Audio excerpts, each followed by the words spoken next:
اقتدار کو دوام بخشنے کی کوشش کرتے ہیں. شاید وقتی طور پر تو آپ کے 5 سال گزر جاتے ہیں، لیکن اگلے 50 سال کے لیے آپ ریاست کے نوجوانوں کو، ریاست کے عام شہریوں کو محرومیوں کے سمندر میں دفن کر دیتے ہیں. تو کسی نے اس کی قیمت دینی ہوتی ہے. پھر اس کے ساتھ ساتھ 2005-06 میں نیلم جیلم کا پروجیکٹ شروع ہو گیا مظفر آباد میں. اب وہ دنیا کا واحد پروجیکٹ ہے کہ جو پروجیکٹ تو قائم ہے، پروجیکٹ نے بجلی دینی بھی شروع کر دی، لیکن جس ایڈمنسٹریٹو ایریا میں وہ پروجیکٹ ہے اس کی گورنمنٹ اور گورنمنٹ آف پاکستان کے درمیان کوئی کانسٹیٹیوشنل ارینجمنٹ یعنی کہ کوئی معاہدہ آج دن تک نہیں ہے. اب اس پروجیکٹ کے بننے سے مظفر آباد شہر متاثر ہوا.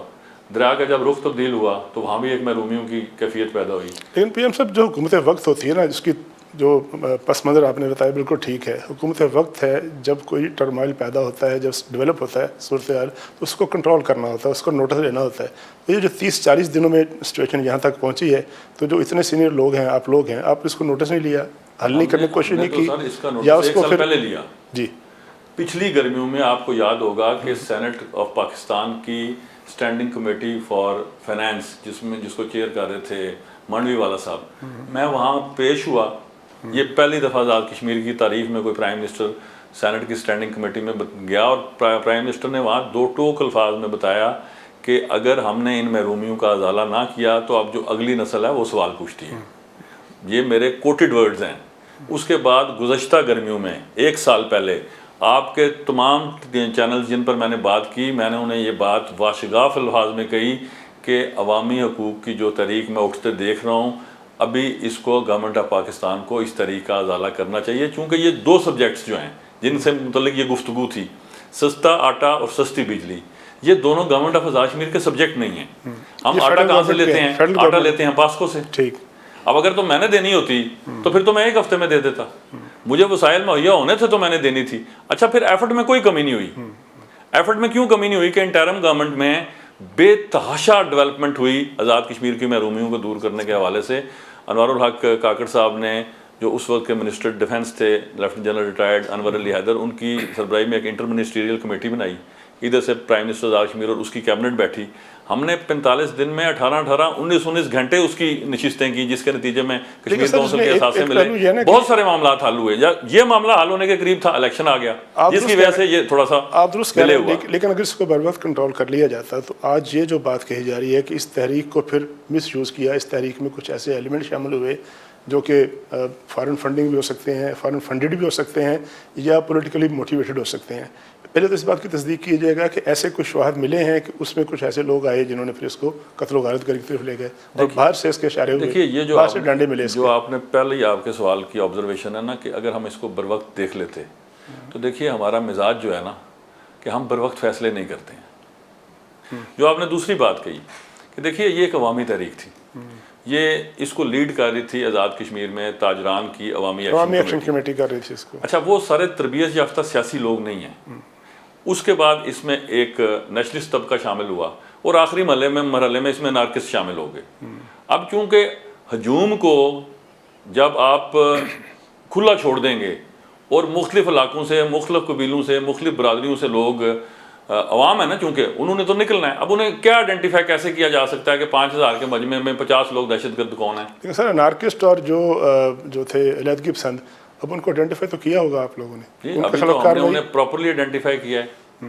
جو آزاد کشمیر میں پراپر طریقے سے جو لا انفورسڈ ہے، جو اپنے ایف آئی آرز دی ہیں ہم نے، جتنا بھی نقصان کیا گیا اسٹیٹ پراپرٹیز کا، ان کی تو باضابطہ تفتیش ہو رہی ہے، اور وہ قدرتی جو آئینی قانونی مرحلے ہیں ان کو طے کر کے اپنے آپ کو جس نے بھی اس میں جو ملوث ہیں انہوں نے کلیئر کرنا. ایسے لوگ ہیں جنہوں نے مانا ہو، تسلیم کیا ہو کہ جی کوئی باہر سے بھی فنڈ آئے. دیکھیے، یہ تو عوامی ایکشن کمیٹی کے جو لیڈر تھے انہوں نے اپنی ویڈیو پیغامات میں کہا کہ جی ہمارے ساتھ کچھ شرپسند شامل ہوئے ہیں جنہوں نے یہ گلاؤ جراؤ کی حرکت کی ہے. لیکن آپ یہ دیکھیے کہ جس وقت عوامی تحریک کے دونوں مطالبات کو حکومت پاکستان کے مالی وسائل سے حکومت آزاد کشمیر نے نوٹیفائی کر دیا تو جو ابال تھا وہ یک مشت بیٹھ گیا. اب یہی بات اگر پہلے تسلیم کر لی جاتی، پہلے بیٹھ جاتا، شاید یہ واقعات نہ جنم لیتے. لیکن اب ایک پہلو اور بھی ہے نا کہ وہ جو ایکشن کمیٹی ہے اب سے جو مطالبات کر رکھے ہیں آپ لوگوں سے، وہ کہتے ہیں جی کہ لوگوں کو چھوڑ دیں جو گرفتار ہیں، مقدمات ختم کر دیں. یہ ان کا مطالبہ نہیں ہے. جو ایک پولیس کا اہلکار قتل ہوا ہے، شہید ہوا ہے، اس کا قتل معاف ہو جائے گا یا نہیں، ایسا ان کا مطالبہ نہیں ہے.